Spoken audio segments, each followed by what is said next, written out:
Just want to let everyone know, again, as if you have any questions, please feel free to use the Q&A button at the bottom of your screen, and we'll get to questions later on in our program. All right, well, let's get started. I thank all of you for joining us today. I am Tyler Frakes. I am our membership director, and welcome to our annual members meeting.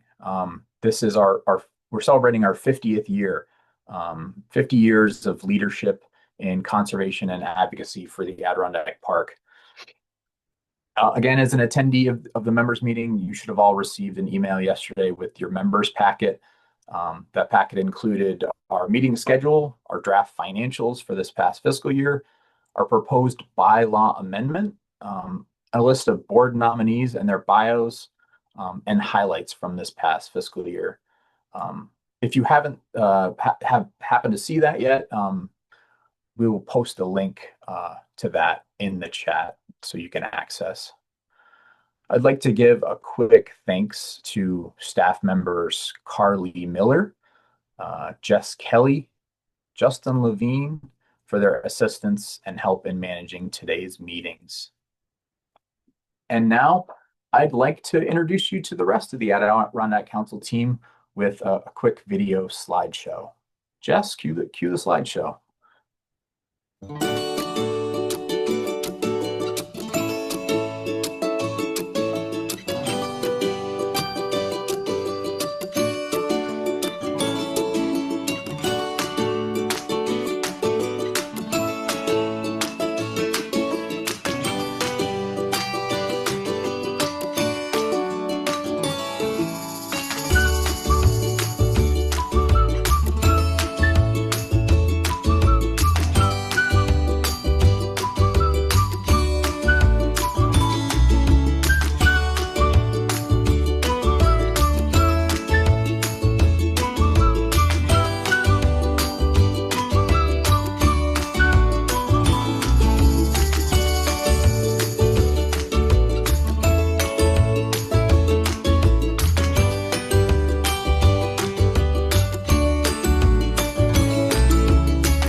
It was great. As you can see, on a daily basis, I get to work with some incredibly talented staff members. But I'd like to take a moment to recognize and give a virtual round of applause to two of our retiring staff members, Elaine Burke, Director of Operations, and Dave Miller, our Clean Water Program Coordinator. Each of their contributions to the Adirondack Council cannot be overstated. It is with great admiration. Thank you both, Elaine and Dave, and I hope you enjoy your retirement. And now I'd like to hand it over to our Executive Director, Rocky Aguirre, for a few words about this milestone year and the role members and partners have played over the past 5 decades. Rocky, take it away. Thanks, Ty. Welcome, everyone. It really is great to see so many of you joining us today. I was always a bit skeptical when we first shifted to the virtual format during COVID. But one of the best parts of doing this as a webinar is really having members participate from all over the country that would otherwise not be able to attend our meeting. I wasn't able to see if Ellenville, New York was on here yet, but Justin, if my mom joins, let me know. One of the reasons we hold this event, beyond the fact that our bylaws say we need to, is really to have a chance to say thank you to our members for your support, your passion, your commitment to the Adirondack Park, and particularly to the communities across the North Country. We literally couldn't do our work without the contributions each of you make. And when I say thank you for your support, what I mean is thank you for being ambassadors for the park and the council and your respective communities. Thank you for taking action and advocating on behalf of our wild Adirondacks. And truthfully, thank you for your financial support. While this is always important to a nonprofit like us, in today's current political climate, private fundraising is more important than ever for groups that work on behalf of the environment. Dealing with climate change, working to protect state and national parks, all of these things are essential, and your time and resources are critical to our ability to do that job. And we are truly grateful for your ongoing support, both of the council and for the Adirondack Park. So on today's call, we're going to talk about impacts and the important role our members and partners have played over the past year, and how critical your role has been to our success over the past 50 years. As we mark and celebrate our 50th anniversary through 2025, we continue to build on recommendations and framework within our Vision 2050 report and find new ways to address the ever-changing and complex challenges facing the Adirondack Park. As we continue to adjust to an ever-shifting political landscape, particularly at the federal level, our work has never been more essential or relevant, especially when it comes to protecting this iconic landscape in the halls of Albany, and particularly down in Washington, D.C. right now. So for the next 45 minutes, you're going to hear from different members of the council team, each of whom play a critical role in advancing the council's mission. That said, I'll admit, a lot of our work is behind the scenes and difficult to see. We build relationships and support coalitions. We engage key legislative decision makers across the state on critical Adirondack policy and management issues. We keep watch to make sure that the safeguards that exist to protect the park are not undermined or degraded, and try to effectively communicate these issues to you through our calls to action and advocacy when necessary. Our incredible team are experts in advocating to protect clean water, clean air, and our globally unique wild spaces, advancing research and science-based policies for the best management of the park, supporting clean energy and green jobs, and finding new ways to champion the resilient and strong rural Adirondack communities that many of us call home. It's no small task, and it takes our entire team to keep the North Country needs and issues front and center for decision makers, particularly in Albany. I think personally, I'd also just add that, for most of us, the Adirondacks are home. We live here for all the amazing things this place offers, for all of the reasons that so many people come to visit. And we also navigate the real challenges that come with living in a remote, wild, rural landscape. So as we celebrate our 50th anniversary, we really do take to heart that we are honoring 50 years of advocacy history and conservation impact. And while we are proud of our past and the impact the council has had over those years, we are also intently focused on the future and the new emerging challenges on the horizon. And when we talk about the future, some of the most passionate and meaningful voices we work with are those who come to us through our Clarence Petty internships over the past 25 years, or have been a part of our Next Gen Council. And one of the most passionate voices we have is someone who's both a former Petty intern and is now a member of our Next Gen Council. And it is my pleasure to introduce Caroline Dodd. Caroline? Thanks, Rocky. My name is Caroline Dodd, and I'm the Vice Chair of the Council's Next Generation Council. I'm also the Climate and Energy Fellow with INCA and a Nordic ski coach at Crossferry Outdoor Center in Vermont. I'm originally from Saranac Lake, where I had the great fortune of having teacher parents who spent all of their free moments taking me on adventures and facilitating my love for my home region. And I became especially enamored with Adirondack winters, falling in love with Nordic skiing, which I obviously continue to do.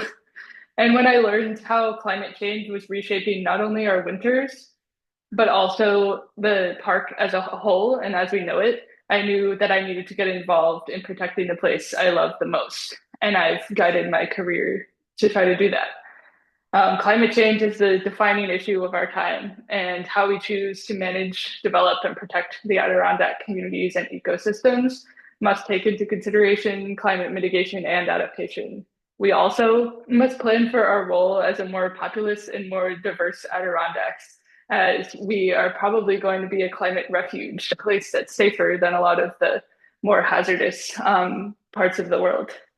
I'm honored to continue my work with the council in this capacity, and the Clarence Petty internship was my very first job, and so the council holds a really special place in my heart, and I am really proud to be leading a group of young people who are able to have meaningful and direct conversations with both council staff, but also with legislators on that Adirondack Lobby Day, and also help to guide the council's work to serve the next generation of Adirondackers, because I think that we are the people who will be making the changes that we will hopefully see in our generation, and that will help protect the place we love so much for future generations. So thank you so much for having me, and I'm so proud and happy to be a part of the council.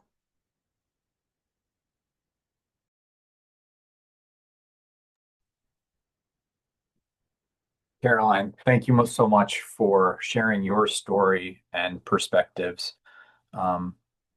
I have had the pleasure of seeing you as an intern and watching you grow into a young professional, and it's really a pleasure to still have you continue in this work advocating for your home and the place that is special to you. Thank you again. And now we're going to transition to some program highlights. And joining us will be Jackie Bowen, our Director of Conservation, and Andrew Williams, our Director of Government Relations. Jackie, Andrew, take it away. All right. Thanks, Ty. Good afternoon, everyone. I am joining you from sunny Lake Placid right now, and I was expecting it to be very gray, but it's very bright. So I don't have a ring light. It's just a beautiful sunny day, and I'm grateful for that. So as Ty said, I'm the Director of Conservation. It's great to see so many familiar names in the chat. Looking forward to connecting with many of you next week at our 50th celebration. But I want to begin by acknowledging what a challenging year it's been nationally and here in the Adirondacks. We've seen major federal agency staffing cuts, science and conservation programs defunded, and growing political tensions, all of which have direct impacts on our work and our partnerships. And through it all, the Council has remained committed to protecting the Adirondack Park and will continue to do so, hopefully with your help. So with that, I'm excited to share a few highlights from the past fiscal year that reflect how together we're making a difference. One of the biggest issues we engaged on was a proposed amendment to the Adirondack Park State Land Master Plan, the document that guides how public lands in the park are used and protected. Last fall, the Adirondack Park Agency, which ensures compliance with the master plan, proposed language that would have allowed motorized mobility devices on all forest preserve land classifications, including wilderness areas where public motorized access is prohibited. While expanding access is critical, we believed a better path was through a statewide policy led by the Department of Environmental Conservation, which manages these lands. With the help of partners, the accessibility community, and more than 1,000 of you who responded to our action alert, we were successful. The APA withdrew the proposed language last month, and DEC is now moving forward with a dedicated mobility policy and inclusive stakeholder process. This outcome shows that we can find common ground supporting accessibility while upholding the integrity of our wildest places. Second, we continue to advocate for science-based planning. This year, we had expected to see the release of several major plans, including the updated State Wildlife Action Plan, the Open Space Conservation Plan, and results from a long-awaited visitor use management studies in both the Adirondack and Catskill parks. While those studies and plans remain pending, we're keeping the pressure on state agencies to have them released to the public. And as for successes, we, along with many partners, helped secure a big win this year, $1 million in state funding for the first ever water body carrying capacity study. This groundbreaking effort will help determine how much recreational use our lakes can handle without degrading water quality or habitat. The master plan was adopted over 50 years ago calling for this type of study. So To receive this funding is really actually a huge step forward. Third, the DEC has released its long-anticipated brook trout management plan. Brook trout are an iconic species here in the Adirondacks, and this plan helps ensure they remain part of the Adirondack legacy, even as threats from climate change and invasive species grow. Another thing we're excited to celebrate this year is the 10th and final year of our microgrant program supporting farmers and local producers in adopting climate-friendly practices. Since its inception, we've awarded over $264,000 to 162 projects in the Adirondacks. The impacts speak for themselves. Over 3,000 metric tons of greenhouse gases were not emitted, more than 100 tons of waste diverted from landfills, and 100,000 gallons of water were conserved or reused.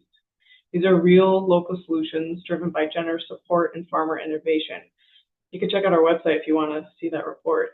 And finally, we have to talk about Whitney. The 36,000-acre Whitney estate near Long Lake is reportedly under contract with a developer who has floated ideas like a golf course, hotel, and luxury restaurant, potentially impacting thousands of acres. At the same time, there's been encouraging news that DEC is in discussions with the developer, and there may be openness to conserving portions of the property through the state. We're watching this closely. This parcel represents one of the largest remaining conservation opportunities in the park, and its future matters. As Caroline noted, it's for biodiversity, for climate resilience, and for the public's connection to wildland. So please stay connected with us as this important conservation matter continues to evolve.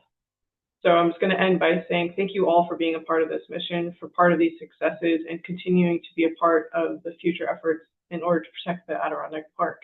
Your support makes this advocacy possible. And now I'm pleased to pass over to Andrew Williams. Great. Thank you, Jackie. Hi, everyone. I'm Andrew Williams. I am the Government Relations Director here at the Council, calling in from less sunny Albany today. But what can you do? I just wanted to take a few minutes to share updates coming out of this year's New York State legislative session, which wrapped up in June. As always, there was a lot of action down here in Albany. This year, we saw a budget that provided continued funding for clean water infrastructure and record funding for the Environmental Protection Fund. I know we have some elected officials that have hopped on, so thank you for your support on that. We really appreciate that. On the policy front, we saw some of our priorities move forward. Others are unfinished, and we're going to have to continue to work towards in the future. With that said, we're not slowing down, and we are already pushing forward on that front. To get started, I'd like to talk about the Adirondack Park Agency. This year, the governor made 7 important appointments to the APA board, 2 of which are new members. The 2 new appointed members are former Congressman Rush Holt Jr., a scientist who also served as chief executive of the American Association for the Advancement of Science. Rush has lived in Clinton County for many years since retiring from Congress, and he also served on our board, and we really appreciate his service with us. The second member is New York City environmental attorney Jose Almanzar, who will be the first Latino to serve on the Adirondack Park Agency board. We're really excited to work with these 2 new members, and we expect to have a good working relationship with them. Moving on, I want to give a quick update on our road salt legislation. This bill was created to implement the Adirondack Road Salt Reduction Task Force report's findings and is designed to develop a Road Salt Reduction Council and Advisory Committee with the aim of implementing best practices to safely reduce the amount of road salt being used on our roads without negatively impacting driving conditions. The bill passed easily in the state Senate, but unfortunately, despite strong support and momentum on our side, it stalled in the Assembly Transportation Committee. While that's disappointing, this fight is not over. We are already in discussion with legislators and legislative allies and coalition partners to strategize for next session, and we'll be coming back stronger and more organized in January. Additionally, we're actively working on new legislation to establish a one-stop shop for lake associations to access needed resources to tackle threats like invasive species, road salt pollution, and failing septic systems. As we know that lake associations are on the front lines for protecting our waters from invasive species, harmful algal blooms, and other threats, but they often lack the resources to develop long-term action plans. Our proposal would help these organizations access resources to do that work, empowering local communities to take charge of their lake health and invest in real science-based solutions. And finally, in wrapping up, we're pleased to share and announce that for the second legislature in a row, the Mount Van Hoevenberg constitutional amendment passed this year and will be included on this November's ballot. So please make sure to pay attention to the ballot this year and flip it over to the backside where you'll be able to vote on the amendment. Thank you again for being here and for all that you do to support our shared mission. We've made progress and we've got a lot of work ahead of us. And before I kick it over to Rocky, I just want to make a quick pitch for our February lobby day. It's so important for our members to come down to Albany and go around and have meetings with us as the elected officials in the Capitol really appreciate to see the love and passion people have for the Adirondack Park, and it truly makes a difference in our advocacy work. So would love to see as many of you in Albany next year as possible. With that, I'll pass it back to Rocky. Thanks. Andrew, don't forget the plaid scarves. If you can't let people know about the value of a plaid scarf in Albany, then we've not done our job here today. I wasn't preparing to make that pitch, Rocky, but yeah, you get a nice plaid scarf. Perfect.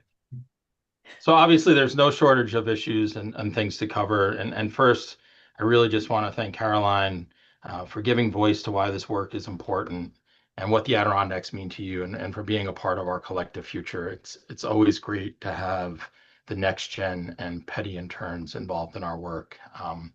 And even though I work with Jackie and Andrew day in and day out, I'm always impressed by your expertise and the easy way you can capture and really articulate our issues and the broad sweep of impact we have. I am going to go off script a little bit, so I hope folks on the backside don't get mad at me. But I do want to just say that, wilderness has been our North Star for 50 years. Whitney has been the northernmost North Star for us. We won't just be engaged, we will continue to be deeply involved on all aspects of Whitney moving forward. And I think that's just an important thing to articulate and state out loud. And with that, I would like to now invite our outgoing board chair, the amazing Sarah Collum Hatfield, to lead us through the business portion of our meeting. Sarah? Oh my goodness. Thank you so much, Rocky. And hello to the Adirondack Council members and staff who are here with us today. It is my pleasure to serve on the council board. It has been my pleasure to serve on the council board for 19 years, and I am delighted to be here with you today. Members like yourselves have come together to weigh in on decisions about the council's future and to advance our mission of ensuring the ecological integrity and wild character of the Adirondack Park for 50 years. As you will see in your members' packet, we've accomplished great things over the past year, fighting together for the protection of pristine Adirondack waters, combating invasive species, and working to reduce the chemicals applied to our roads and waterways. We have advocated to restore and increase funds that support open space preservation, mitigate climate impacts, and inspire the next generation of environmental conservation leaders. The list of accomplishments is long, and we are fortunate to have a talented, passionate, and dedicated Adirondack Council team to launch us into the next 50. We recognize with deep appreciation members like you who have played a vital role in advancing our mission and safeguarding the Adirondack Park for future generations. Like the natural systems we aim to preserve, there is an ecosystem of collaborators and members that have helped support the Council's work for nearly 5 decades. It's amazing. We invite you to join us in celebrating our milestone anniversary in the coming year at events and online. We hope you'll mark your calendars and keep an eye in your inboxes for the 50th anniversary celebration. At this time, I'd like to pass the microphone to Treasurer Douglas Schultz to present the fiscal year 24-25 financial report. Thank you, Sarah. I'm Douglas Schultz, Treasurer and Chair of the Finance Committee. I'll be presenting highlights from the fiscal year 24-25 financial summary, which you can also find in your members' packet. I'm happy to report the Council's finances remain strong for the fiscal year ended June 30th, 2025, with 11.3 million in assets on the balance sheet compared to 10.8 million last year at this time. In fiscal year 25, there was 2.6 million in funds available from donors and members, 296,000 in gifts to the Forever Wild Fund, the council's quasi-endowment, and 121,000 in gifts to the Petty Intern Fund. This supported the council's program and conservation advocacy work. These numbers are preliminary and have yet to be audited. This compares to 2.4 million donated last year for annual program funding. Expenses for the year ending June 30th, 2025 are projected to be 2.8 million, approximately the same as last year because of careful expense control by management and the board adopting a conservative budget. The council expects to end the year with 530,000 in operating cash. The council's Forever Wild Fund stands at 9.5 million, up from 8.6 million on June 30th, 2024. New gifts to the fund totaled 296,000, including 293,000 in realized bequests. The Adirondack Council and the Adirondack Park are very fortunate to be the recipients of such generous support from so many. Thank you to all of you. That concludes the report. If there are any questions, you can post them in the Zoom chat, or there'll be ample time to ask again in the Q&A session later. So I'll give it a moment to see if there are any questions.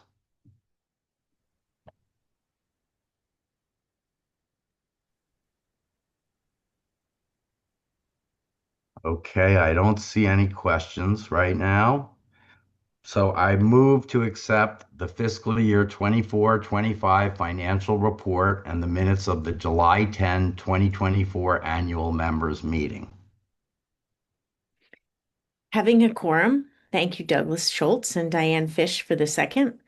Please launch the poll so the attendees present can vote.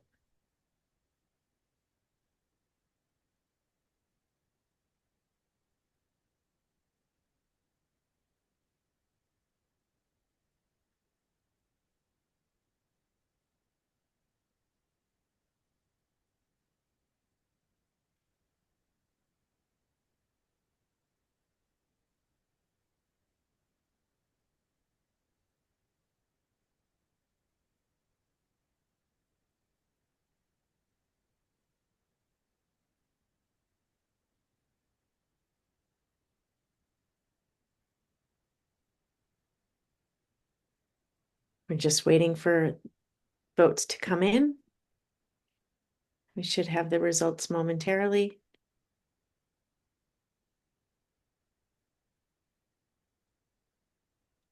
Fantastic.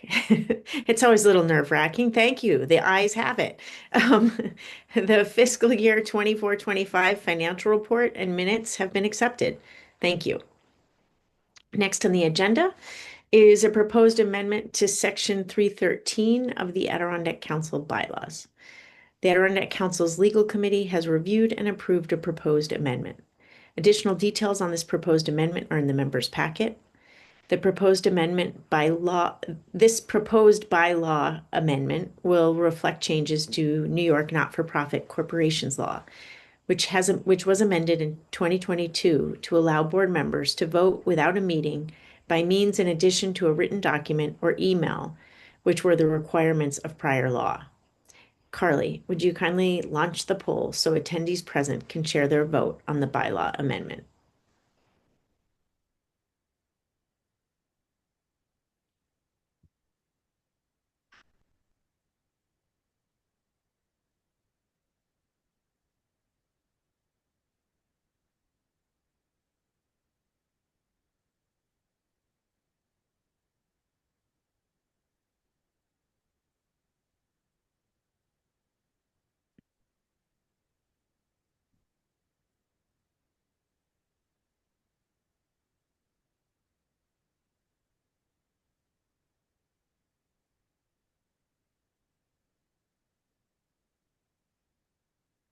And the ayes have it.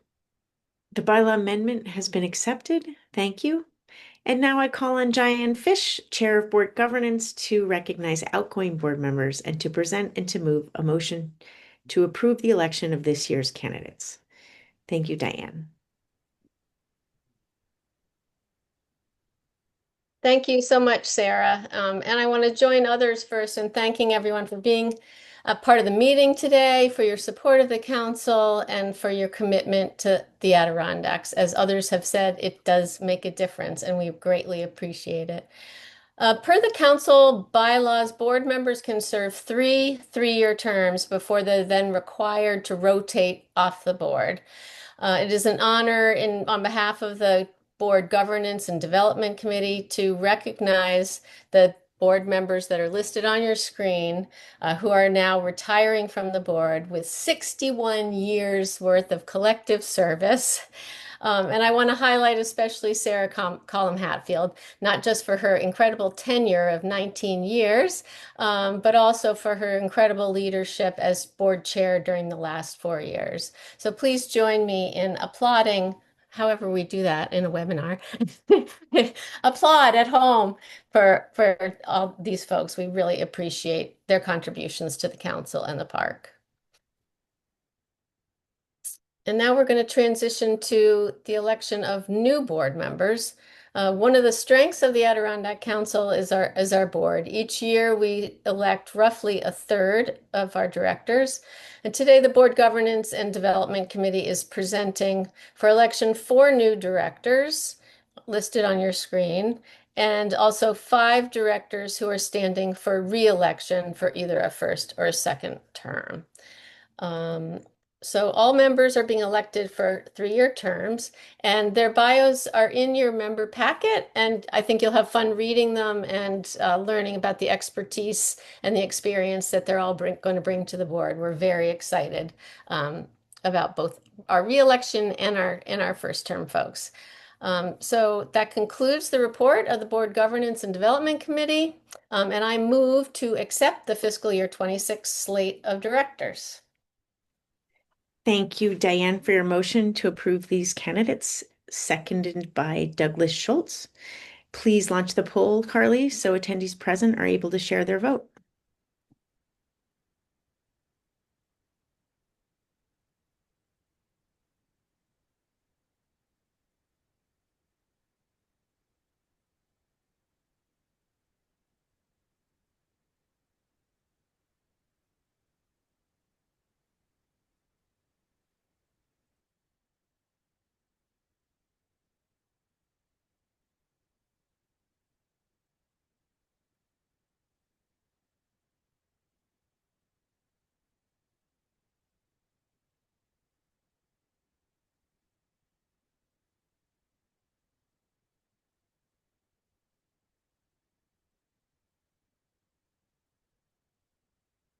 Do we have the results of the poll? I think I might have closed that screen. Oh, great. Wonderful. And the ayes have it. Thank you everyone for voting based on the mailed and emailed ballots and 221 proxies received. And the results of this poll, I declare the slate elected. On your screen, here are the names of the current Board of Directors for the fiscal year 25-26. This is a great slate. Thank you so much for all the work that went into putting this group together. Huge thanks to Diane Fish. I am honored to lead this exemplary organization that works with so many individuals and organizations. Many of you are on this call. You do extraordinary work for this special park.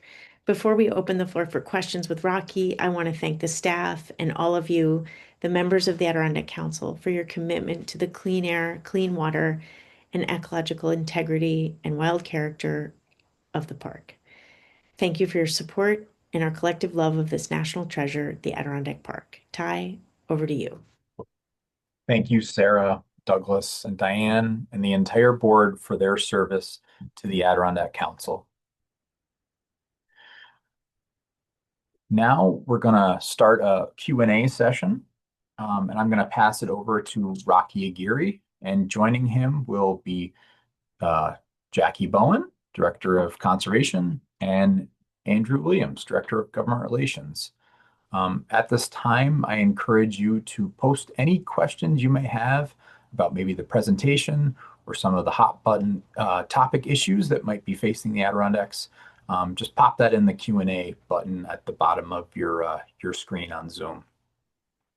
And while we wait for some questions to come in, Rocky, can you speak a little bit about the potential impacts to the Adirondacks due to the shifting political landscape at both the national and state level? Yeah, happy to do that, Ty. And before we get there, I just want to say that I think a tweak we need to make for next year is to find like the Jeopardy music to go in between those poll questions. So I appreciate everyone's patience as we go through those. And I would just say that, Ty, I think, obviously we're living in interesting times, especially for those of us who work in the environmental nonprofit sector. There's clear impacts on the horizon for the Adirondacks and for many rural communities across the country.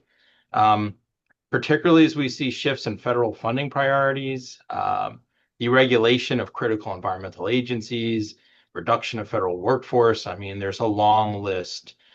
For the Adirondacks, we're really waiting to see what the impacts will be from changes in federal funding support at the state level. We estimate and have heard that we expect New York will see a cut of anywhere from 75 to like 95 billion.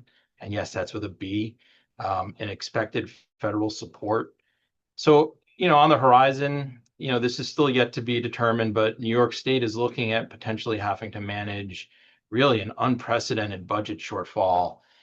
And unfortunately, environmental issues are usually the first to go and the slowest to return. When we talk about making the Adirondacks relevant to everybody, our goal is really to keep the Adirondacks front and center for decision makers and purse string holders in Albany, over the next, particularly in the next 60 months to a year, and over the next 3 to 4 years in particular. I also would just say that when we say the Adirondacks, it's not just in terms of the environment, but also for our communities as well. The North Country is heavily reliant on the nonprofit sector to provide all types of community support. And we really are already seeing dramatic shifts in funding shortfalls based on federal grants, state grants that our partners and stakeholders rely on. So, we're really just starting to navigate impacts that are going to carry forward into the future. I imagine that will only get more serious as we see exactly what the cuts are, how funding restrictions go into place, and where they're focused on. And then I would just say a final thought on this is, I've been saying this a lot, but we're really about to go into or entering into a new era of advocacy. And it's not just for advocacy groups like the council. I think we're all going to be asked to make decisions to essentially advocate for the things that are important to us, the cars we drive, the food we buy, the organizations we support. Really how we, the council, ride this wave will be a huge part of the work we undertake to make sure that the Adirondack Park, the North Country, our human and natural communities remain relevant and visible to decision makers in Albany. So how's that for a short one, Ty?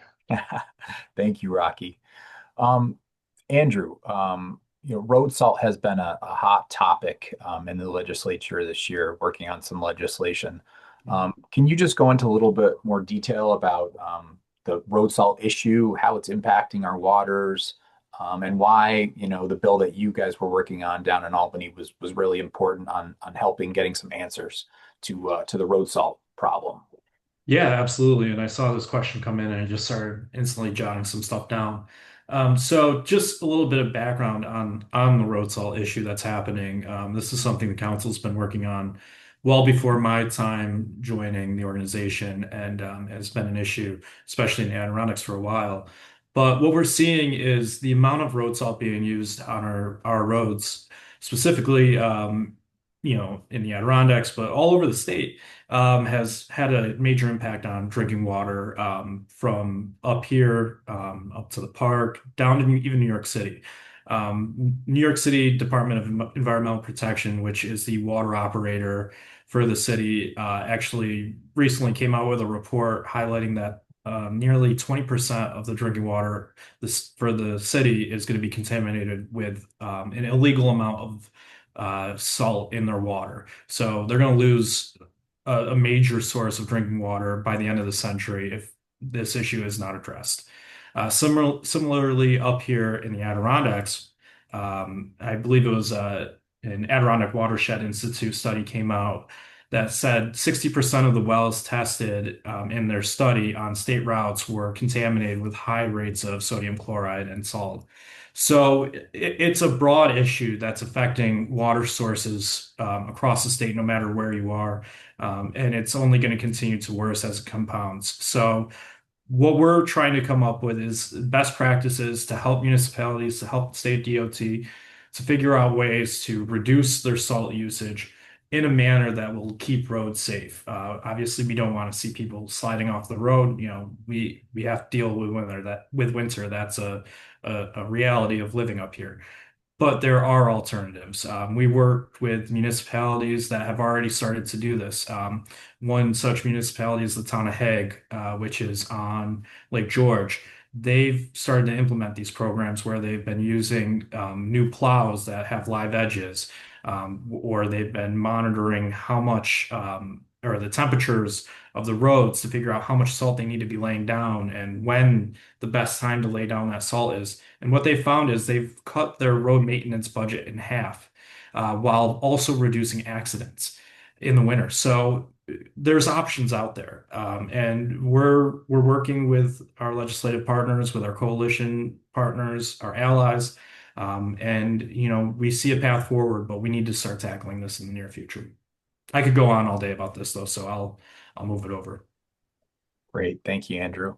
We have several questions about acid rain, a couple different questions, but um, it, mainly, do you anticipate the need to, bring to the forefront the acid rain issue, given the weakening of the Clean Air Act provisions? Is the monitoring still ongoing? I know this is a concern for many people given the regulation rollbacks at the federal level. Want me to start? You can hop in. Yeah, that works. Sure. So, there is still the deep concern about acid rain in the Adirondacks.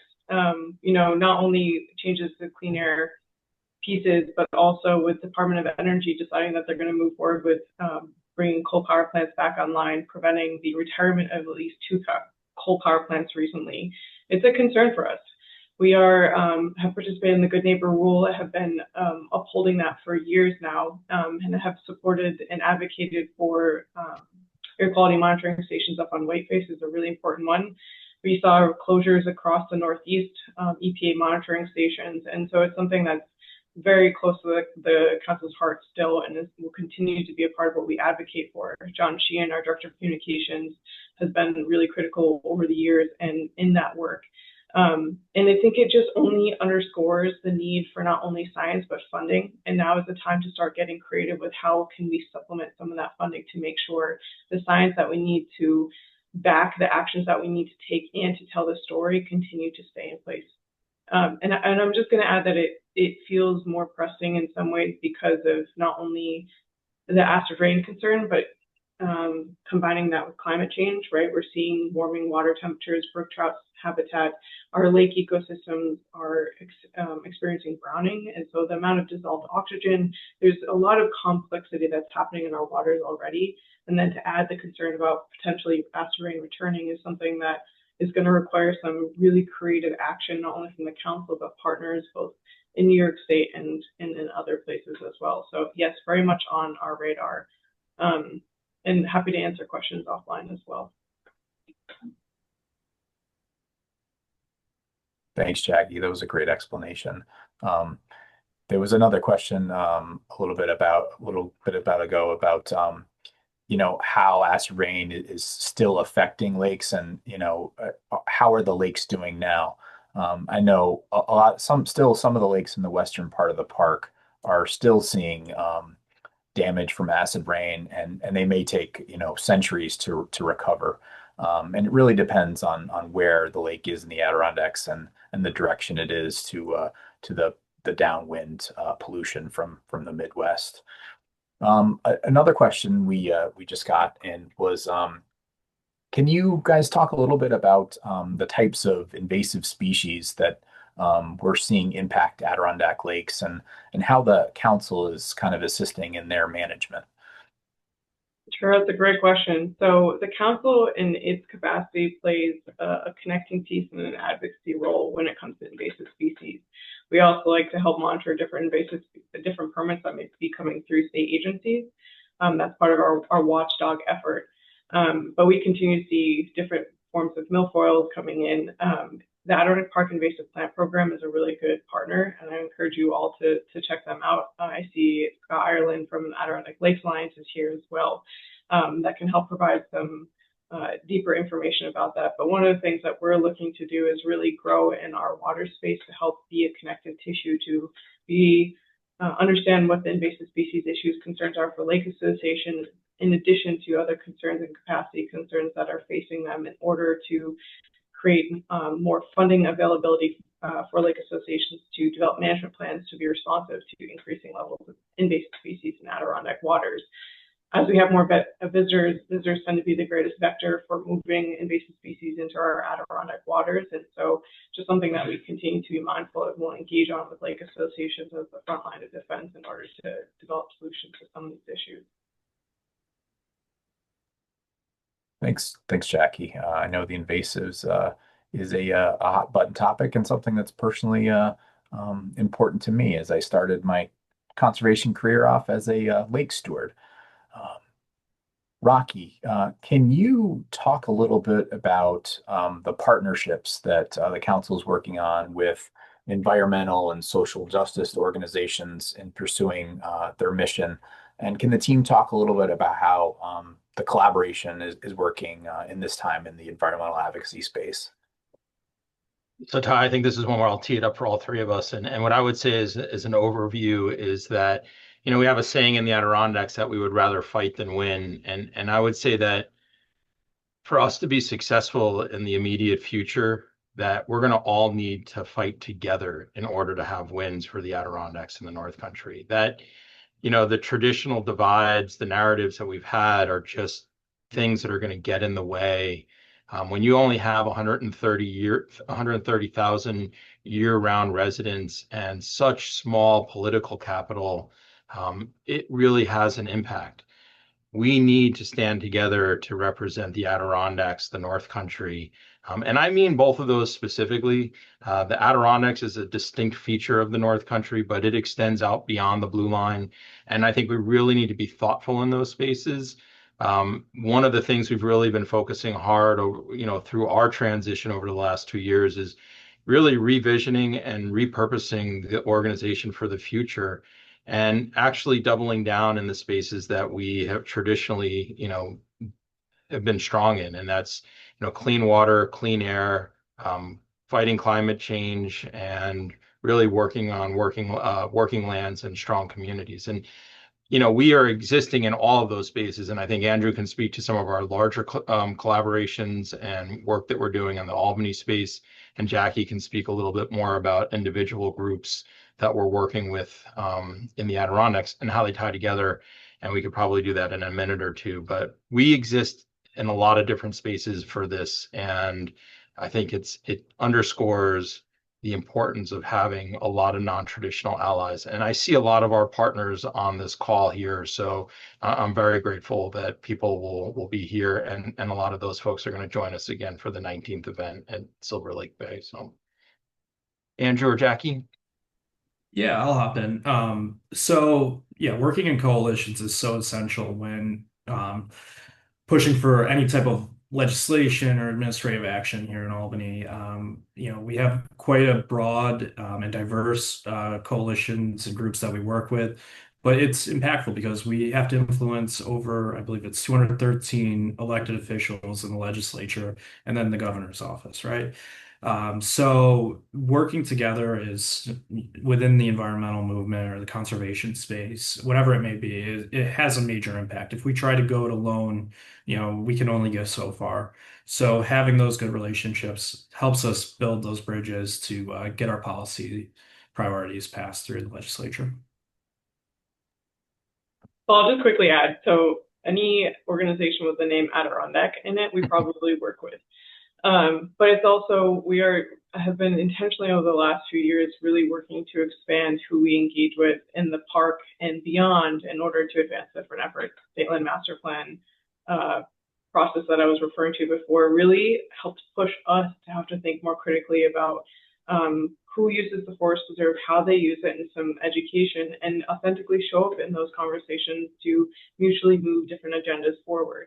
It allowed us to connect with accessibility community at the federal level, at the national level, like Wilderness Inquiry, and then down and getting to know our own accessibility community here in the Adirondacks. And so sometimes it is the things you expect, the issues you expect them to be, and then sometimes it's walking through the door when the invitation is held out or you're holding the invitation as well. So it's something that we hold very important to us, especially in these times, regardless of political identity, is to make sure that we are finding common ground and collaborating as we can in a way that's mutual to protect the Adirondacks.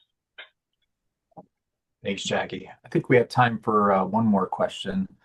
Jackie, I think this is a conservation question for you and your team. Is the council instrumental in any habitat restoration efforts, such as bringing back native plants? I know John Davis, our Wild Ways man, is working on bringing back some connections for wildlife. Can you speak a little bit about that, restoration efforts? Yeah, so typically the council doesn't engage on boots on the ground conservation. We are unique in that we're an advocacy organization. We are a watchdog, but we love to get our hands dirty. So we recently helped with the Quiet River Association doing a restoration project, a riparian restoration project, doing some native willow plantings and some other tree species to help fortify the riverbanks of the Quiet, which is really exciting, which is on the eastern side of the Adirondacks up in Essex County. And, you know, through John's work, he's on this call, he's done some really amazing work in terms of looking at not only terrestrial connectivity and looking at, you know, land parcels for protection, but it's also looking at the aquatic element, which is often overlooked. And so over the last couple of years, there's been, through the release of the Bond Act funding, a strong coalition that's come together in the Eastern Adirondacks to look at how dam removal, culvert removal, or upgrades could really help facilitate better aquatic connectivity for our fish species and just overall flow purposes in the Adirondacks. And so we're engaging in that work, kind of more behind the scenes, but it's been some really important work as well with partners. Hey, Ty, can I just add on to that briefly? And I know we've got to wrap up the question and answers, but, you know, on this call, just who's spotlighted here between the four of us, we have 37 years of direct Adirondack Council engagement on issues. Andrew's only been with us for 2 months, but has 10 years that he brings in Adirondack specific legislative experience. So there's almost 50 years of experience working on these issues, and rewilding, particularly around pumas, mountain lions, and wolves, are issues that we have been navigating collectively for the better part of decades at this point. And when we talk about the spaces for us to engage in and the leadership that we can, you know, provide on issues, it's tapping that collective expertise and that collective experience into the policies that we are, you know, formulating. And rewilding is a really complicated one, particularly around apex predators like wolves and mountain lions. But we are deeply involved in that space and are looking at alternatives that can really bring forward a new paradigm shift in how those species are looked at and thought of in the Adirondacks. And we'll be excited to sort of dig into that space more through this coming year. And it is a priority. When I started my conservation career in the early 90s, it was in Wyoming. It was where the original wolf packs were released, and I was working for the Forest Service at that time. Like, it has been a thread through my professional career, and I think we're excited to dig into this space a little bit more in the next year or so, as the opportunity presents itself. And I recognize that I've got like a light flash on my face that I think just means that I'm this truly spotlighted. So with that, Ty, I'll turn it back to you. Well, thank you, Rocky, Jackie, and Andrew. Some great questions from our members. Thank you for the engagement.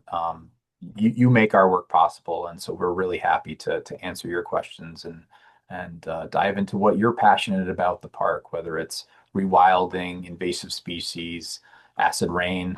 Thank you all. And if we didn't get to any of your questions, or you think of something later, please drop us an email at foreverwild@adirondackcouncil.org. Thank you all for your energy, your passion, and this care for this national treasure. And now I will pass the torch to Janine Sherline, our Director of Development, for a few remarks about our 50th anniversary celebration and ways in which you can support conservation and advocacy work for years to come. Janine. Thanks, Ty, and thanks to all of you, our members, for attending today's annual meeting. As the relatively new Director of Development here at the Council, it's always so impressive to me the depth and breadth of what the Council is and does, and your support is really what makes our work possible. And it's also your support throughout the years that has ensured the Council's lasting role in preserving and protecting climate, clean air, clean water, wild lands, and working lands and strong communities for the Adirondacks. For 50 years, many of you have supported us for such a long time. In fact, we have more than 1,000 members supporting the council for more than 25 years. So many thanks to you, a big shout out and much gratitude. We thank you and remind you that the commemorations will continue throughout the year, starting with our Forever Wild celebration on July 19th. That's next weekend, and at various events throughout the summer. We also have a rail trail event we're planning for September and hope you'll keep an eye on your email and social media to join us on the day. And we also hope you'll continue to support the Council for the next 50 years to come and perhaps make a special gift to commemorate the occasion. This might be an extra $50 this year, perhaps a 50% increase to your annual support, 50 shares of stock, or perhaps a sustaining membership of $50 a month. And for those who are working on their estate plans, we hope you'll consider the council as part of your future gift planning. We thank you once again for making our milestone 50th anniversary a reality, and we look forward to connecting with you in person this year. Ty, thanks, and back to you. Thank you, Janine. Oops. As we recognize this milestone year, our 50th anniversary, we're really excited about our upcoming Forever Wild celebration taking place on Lake George at the Silver Bay YMCA on Saturday, July 19th. So not this Saturday, but the following. This event promises to be a time for connection, conservation, cocktails, and a recognition of the individuals and partners who have played a critical role in advocating for and conserving the Adirondacks. We will be honoring former board member and chair Bob Kafin with a Lifetime Achievement Award, and also recognizing some of our partners, 7 to be exact, as Adirondack Legacy Leaders.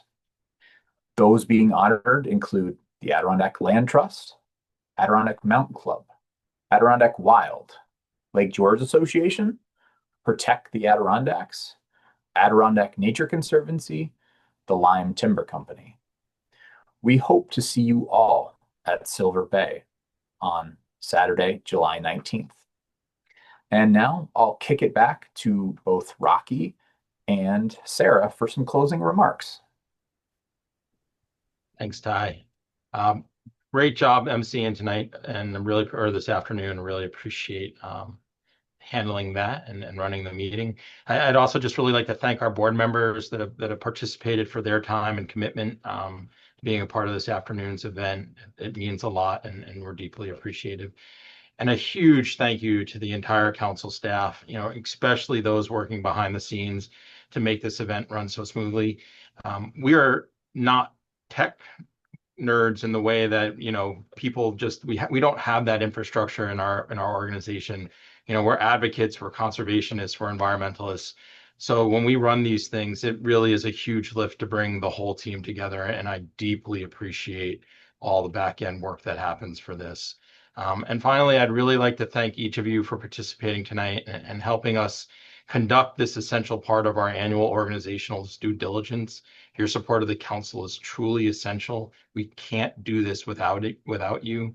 And I also want to recognize the space many of you play in keeping our entire region's nonprofits and community services healthy and functioning. You are critical.